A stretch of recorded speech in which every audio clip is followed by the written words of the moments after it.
Hello everyone, very good evening. कुछ 6 बजने के करीब आए हैं शाम के। और इस वीडियो में जो है हम गोल्ड और सिल्वर पे एक आउटलुक लेंगे, खास करके एक गोल्ड पे। ये बात तो सभी को पता है, लाइक पिछले काफी समय से, करीब करीब 2 महीने से gold is giving immature, not immature but एक ऐसा वियर्ड, एक ऐसा एबनॉर्मल मूव। इसके बारे में किसी को इसके बारे में कुछ ऐसा नहीं था। This is the first time जहाँ पे गोल्ड जैसे एलिमेंट में इस तरीके की तेजी आई है, because gold is considered to be the main economic pillar of our country. लेकिन उसकी भी यहाँ पे जो है तेजी की वजह से उसकी कीमतों की भी धज्जियां यहाँ पे उड़ी हुई है। धनतेरस गया परसों में, and there was no such selling in in physical market, जहाँ पे पिछले साल तक जो है लोगों का कहना है, जो ज्वेलर्स है उनका उनका कहना है कि गोल्ड की जो एक्चुअल सेलिंग है उसमें कुछ 75 to 80% कम धंधा हुआ है इस बार। ठीक है, तो आप सोच सकते हैं कि फिजिकल मार्केट में गोल्ड किस लेवल पे खरीद बिक्री उसकी हो रही है। देर इज नो बिक्री एट ऑल। जिनके पास में भी पुराने गोल्ड है वो उनको मे बी नई डिजाइन से एक्सचेंज करते होंगे गहने वगैरह, या फिर जिसके पास में गए साल का या पहले का कुछ खरीदा हुआ है वो उनको कैश आउट करते होंगे। यही सब कुछ है, but there is no such selling in this particular market. और इसके अलावा there is one more thing जो मैं बीच में डिस्कस करना थोड़ा सा मेरे से मिस आउट हो गया। वो ये है कि सभी को पता है कि फ्राइडे के दिन जो रात में गोल्ड सिल्वर में जो क्रैश आया था, सिल्वर कुछ 17,000 पॉइंट ऊपर से गिरा था, गोल्ड कुछ 5 साढ़े 5 हजार पॉइंट ऊपर से गिरा था टॉप से। ठीक है, 132 की हाई बना के, 1,32,000 की हाई बना के इट केम डाउन टू 1,25,000, तो करीब करीब 7,000 पॉइंट वहां पे गोल्ड गिरा था। अब इसका जो कारण है वो ये बताया जा रहा है कि जो ट्रम्प ने चाइना प्रोडक्ट्स पे जो 100% का टैरिफ अनाउंस किया था उसमें वो कुछ चेंज कर सकता है। उसने ऐसा ऑफिशियली कुछ कहा नहीं है, पर एक इंटरव्यू में उसे ये बात उसने, कहते हैं ना, कहते कहते कह दी कि जो चाइना इंपोर्ट पे जो टैरिफ है वो वो लगे, उसके कोई चांसेस नहीं है, ऐसा कुछ उसने कहा था। यानी कि चाइना के जो भी प्रोडक्ट्स यूएस में बिकेंगे, जो भी एक्सपोर्ट होते हैं चाइना से, उसमें जो ट्रम्प ने 100% टैरिफ अनाउंस किया था, जिसके जवाब में there was a spike in gold, जहां पे India as well as China दोनों ही जो है और बाकी की कंट्रीज भी जो है गोल्ड खरीद खरीद खरीद के उसको ये लेवल तक लेके गए। This is an international scam which had happened in bullions, जहां पे कभी ऐसे मतलब हालात नहीं थे कि गोल्ड को इतना ही स्पाइक करा दिया जाए। तो ये एक न्यूज आने पर गोल्ड में एक ऐसी बिकवाली आई हायर लेवल से कि गोल्ड 7,000 पॉइंट जितना कुछ क्रैश कर गया। ठीक है, अभी अगर आप गोल्ड को देखोगे तो ये आपको कुछ प्लस में दिखाई दे रहा होगा। तो क्या इसमें फिर से वही किस्म की तेजी होगी जो अब तक होती आई है?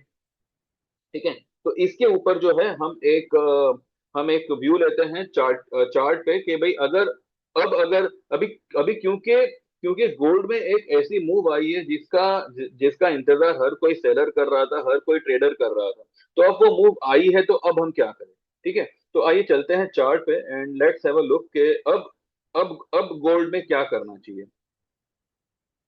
मैंने तो फिलहाल मेरे ग्रुप में यही कहा हुआ है कि जो आप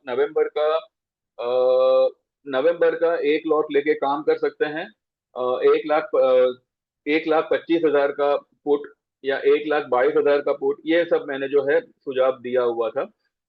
अब उन्होंने लिया हो तो ठीक है, वरना भाई देखो, अभी अटका तो इसमें मैं भी हूँ। मैं क्या, पूरा पूरा पूरा पूरा जहान अटका पड़ा है गोल्ड में, तो कुछ कह नहीं सकते इसमें।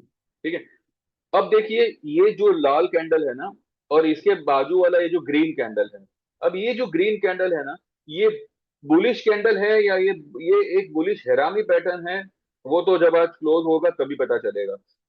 लेकिन ये जो ये जो कैंडल है, इसके बीच का जो सेंटर पॉइंट आता है ना, वो 1,29,125 के आसपास आता है। ठीक है, इसका जो सेंटर पॉइंट आता है रेड रेड कलर के कैंडल का, वो आता है 1,29,125, ठीक है, 1,29,125। और ये जो ग्रीन कैंडल है, इसका अभी तक का जो हाई बना, ये बना है 1,29,219। करीब करीब उसने इस कैंडल को 50% जितना रिट्रेस किया हुआ है। अब अगर गोल्ड में सेलिंग आनी है तो ये करंट लेवल से आनी चाहिए, करंट लेवल से जो है गोल्ड में सेलिंग आनी चाहिए। और अगर आप इसमें कोई पोजीशन लेते हैं तो नवंबर का एक्सपायरी का आप पोजीशन ले सकते हैं। और करंट करंट लेवल जो अभी फिलहाल चल रहा है 1,29,125, अभी फिलहाल 300 चल रहा है, लेकिन 125-200 के आसपास। तो ये भी जो लेवल है ये सेलिंग लेवल ही है, ठीक है। एक एक 200-500 पॉइंट ऊपर नीचे जा जा सकता है ऊपर में। लेकिन ये जो अभी का जो ये लेवल है ना, अभी का जो ये सीएमपी है, करंट मार्केट प्राइस, यहाँ पे गोल्ड में सेल ही बनता है। इसका अगर आप स्टॉप लॉस लगाना चाहो तो क्या लगाओगे, ये वाली कैंडल की हाई का क्लोजिंग, यानी कि 1,32,294, ये फ्राइडे की हाई थी। तो आप जो है 1,32,300 का क्लोजिंग बेसिस स्टॉप लॉस यहाँ पे आप लगा के, थोड़ा स्टॉप लॉस बड़ा है पर कांट हेल्प इट, ये यही यही इसका स्टॉप लॉस लगेगा, क्योंकि इसका मूवमेंट भी वो हिसाब से बड़ा होगा। क्योंकि अगर अगर गोल्ड ये लेवल से गिरता है, अगर गोल्ड ये लेवल से गिरता है तो एज पर दिस कैंडल, ये कैंडल के कैलकुलेशन के हिसाब से आपको 1,22,000 का टारगेट मिल सकता है। अब ये टारगेट आज आवे चाहे कल तक आवे चाहे बुधवार तक आवे, पर इसका फिलहाल अभी अगर आप सेल पोजीशन लेते हो तो उसका जो मेन टारगेट होगा, जो जो मिनिमम टारगेट होगा, वो 1,22,000 के आसपास का होगा। और इसका जो स्टॉप लॉस होगा वो 1,32,300, ठीक है। ये वाली कैंडल की हाई के ऊपर की क्लोजिंग बेसिस भी हम इसमें काम करेंगे। वैसे देखा जाए तो टेक्निकली ये अभी भी काफी काफी ओवरबॉट, लेकिन फिर भी भाई देखो, अभी इसमें इस तरीके की जो भी सट्टाबाजी हो रही है, तो इसमें जो है अभी काफी हाथ जले हुए हैं, ठीक है। अब अब क्या सितारे गर्दिश में आ गए कि पिछले 2 महीने में, सितंबर एंड अक्टूबर, गोल्ड में, सिल्वर में एंड मारुति में, सिल्वर का तो हमारा इतना कुछ खास नहीं था, लेकिन गोल्ड था और मारुति था। इसके अलावा सारे हमारे ट्रेड सक्सेसफुल रहे, सारे।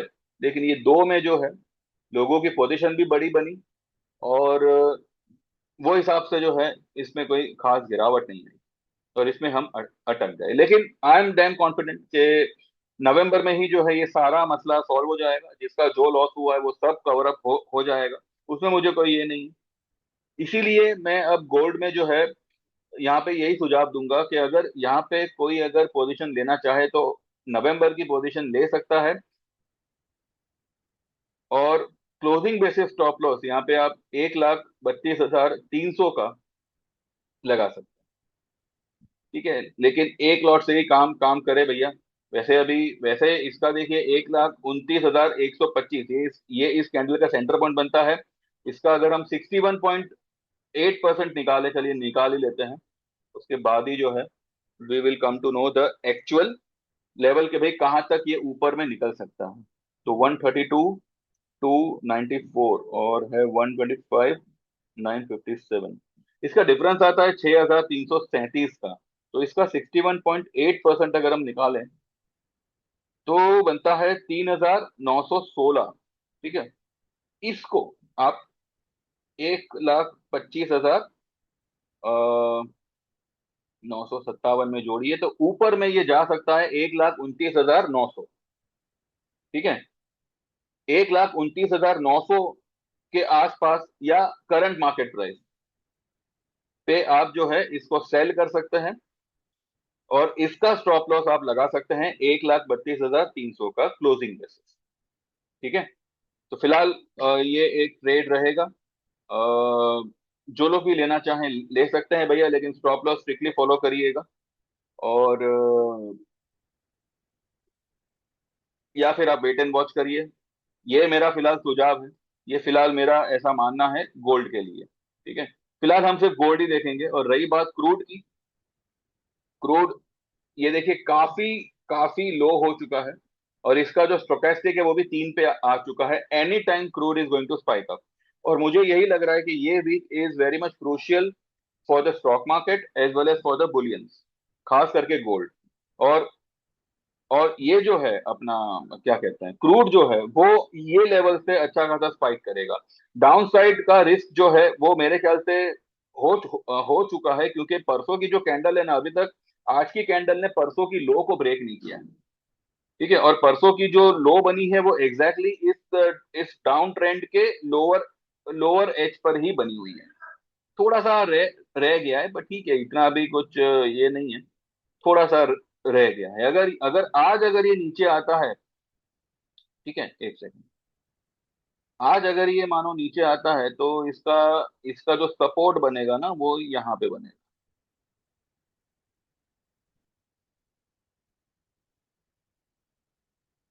इसका जो सपोर्ट बनेगा वो बनेगा मेरे ख्याल से 4950 से लेके 5000 के आसपास का।